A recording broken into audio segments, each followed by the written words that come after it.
Thank you. The topic for tonight is, I think it's terrorism, globalization, and conspiracy. Was that the title?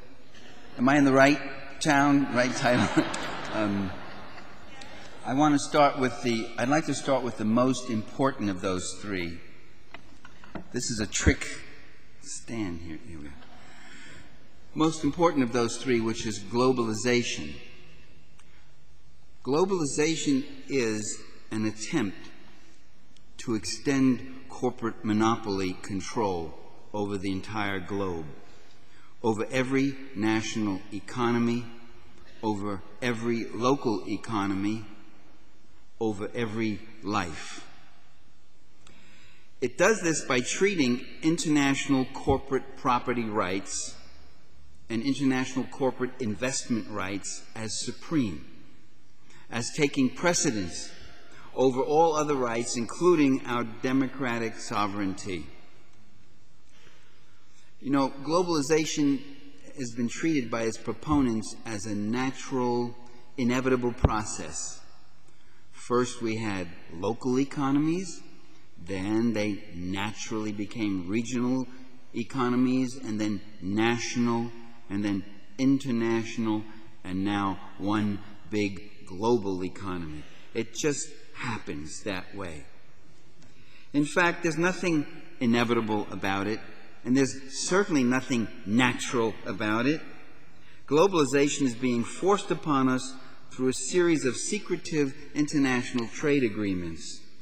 Globalization really, when you look at it historically in a centuries-old context, is a future variant of imperialism.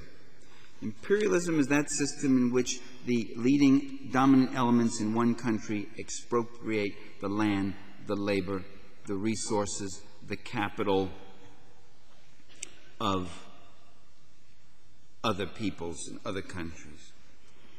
And imperialism itself is an expansionist form of capitalism. Now, I want to make some critical comments about capitalism, even though we're in a Presbyterian church. I just think any mention of capitalism immediately evokes or induces some people to lapse into sentimentality and bathos. All our lives we've heard about the valiant little entrepreneur who markets a new idea, who creates jobs. It's usually given in that kind of sentimental sing-song voice, performs a valuable service, the mom and pop stores that contribute to the community and the economy. Okay, I'm not talking about them, okay? I'm talking about the other 90% of the wealth in this world. I'm talking about the giant financial institutions, the giant transnational corporations that control the lion's share of the world's worth, that control the populations and the power of nations.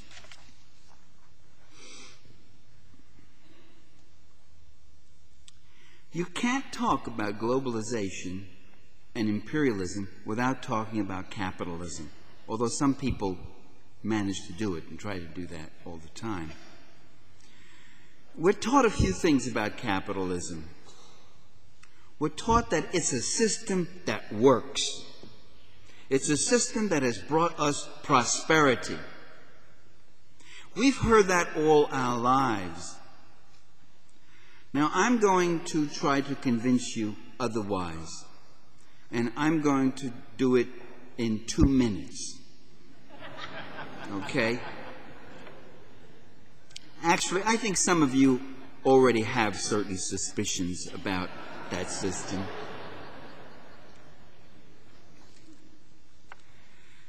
It's very simple. Almost the entire world is capitalist, and almost the entire world is poor. Capitalist Indonesia is miserably poor and getting poorer. Capitalist India is miserably poor and getting poorer. So with capitalist Thailand, and capitalist Nigeria, and capitalist El Salvador, and Haiti, and Mexico, and Brazil, and Argentina, and capitalist Russia, and Poland, and Bulgaria, with all the privatization and deregulation and free market coming in. Poverty, increase in crime, increase in desperation, increase in misery, increase in homelessness, increase in suicides. It's capitalism at work, moving in. Now, not everyone suffers. The capitalists in these countries are doing quite well. These countries are getting poorer as the giant corporations move in and get richer.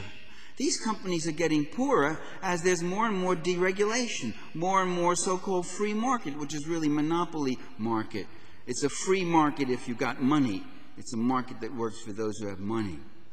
These countries are getting poorer because the people are being driven off the lands by the giant corporations. They create business zones. You can go to places, islands in the Philippines, where people have had beautiful communities since time immemorial. They fish. They have their houses. In the community, they have their orchards. They have their vineyards or whatever, the farms. And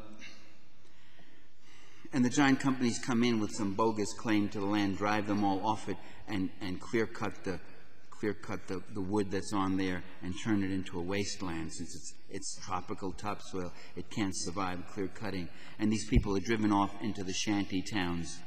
And you get a record. In the Philippines, why the gross national product has gone up because this company has come in and made all these sales on the timber. Meanwhile, thousands and thousands of lives are utterly destroyed.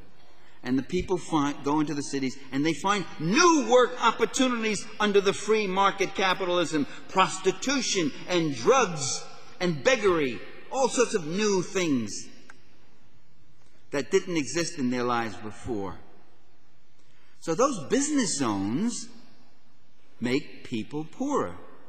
The corporations go in and they displace and they wipe out domestic production and domestic businesses by dumping and underselling. That makes people poorer. The corporations go in, they force cutbacks in human services, education, health, and housing as the country develops a heavier and heavier debt structure, as the IMF does its structural adjustment programs, imposing conditions of lowered spending and lowered consumption. They consume less, they've got to produce more to help pay this debt, a debt that becomes soon unpayable because it accumulates and compounds. That makes people poorer. The corporations force down prices of non-renewable resources, go in and plunder the land, the earth, to get those natural resources out, underpaying whatever production the people do produce, and whatever they put on the international market is underpaid through monopoly control of those markets. That makes people poorer. So we've solved the mystery. Look, I did it in a little bit more than 2 minutes. We've solved the mystery, though, why over the past half-century financial investment has increased, profits have increased, wealth has increased, but so has poverty. Because wealth and poverty don't just live together in unfortunate juxtaposition. We always hear that too, don't we? Isn't it terrible? So much wealth next to so much poverty. What a shame. Wouldn't it be nice if these people gave a little bit more to these people? Well, they're not just there so much shamefully in contrast. They're there in a dynamic interrelationship because it's wealth that creates poverty. The corporations don't go into the third world to start affirmative action programs, to abolish poverty, to uplift these little brown and black and yellow people to the ways of the wise white man. They don't go in to do that. Or they actually talk about doing that. They don't go in to help the poor. They go in to help themselves. And that's what they do. Well, okay, Parenti. Capitalism doesn't work so well for the common people in those third world countries, but it has given us a good standard of living. Let's now look at that. Will you give me 3 minutes to disabuse you of that myth that some of you, I won't ask for a show of hands, but some of you have held all your life. Let's look at our own North American society. Let's put aside the massive inequalities. Let's put aside the tens of millions who struggle from hand to mouth. Let's put aside the many who call themselves middle class but who live without any real economic security. Let's put aside the desperate ones at the very bottom. Let's put aside the attacks and impoverishment on the public sector and the destruction of a livable environment. Let's just put all that aside for a minute, those little things. And let's accept the idea that we live in great material abundance, and compared to much of the world, we do. Many of us in Canada and the United States live very well indeed. That's why the victims of capitalism, we always hear about the victims of communism wanting to flee communism. Nothing's ever been said about the victims of capitalism.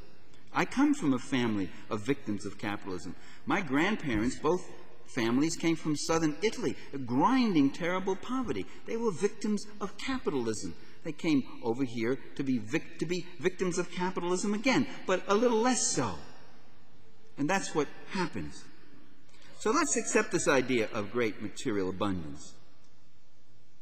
But it wasn't capitalism that gave us a good standard of living. It was the democratic struggle against corporate capitalism that did it. I mean, why don't Canadians work for 15 cents an hour as people in Haiti and Indonesia do? Is it because you're just so much more self-respecting, you just wouldn't do that? Or is it because you're at a level of democratic class struggle, a historical level that has advanced to a more favorable level? You know, North Americans used to work for starvation and subsistence wages. In 1900, Canada and the United States and the Netherlands and Denmark and France and other countries that are today considered very prosperous capitalist countries, Western industrial countries. They don't want to use the word capitalism as much. They just don't want you to think about capitalism. They were all third world nations almost a half a century before the term was invented. Child labor was widespread. Poverty was widespread. Unemployment, underemployment, 14-hour workdays, no social services to speak of except an occasional church or charity, no social benefits, typhoid epidemics in Philadelphia and Baltimore, tuberculosis, other diseases of poverty, no public housing or public health services to speak of, very little public education, no public libraries, hardly. Advances came not with capitalism. Capitalism was reigning. Capitalism, the capitalist class, the Mellons, the Morgans, the Rockefellers, the Harringtons, all these people, they were making it in there.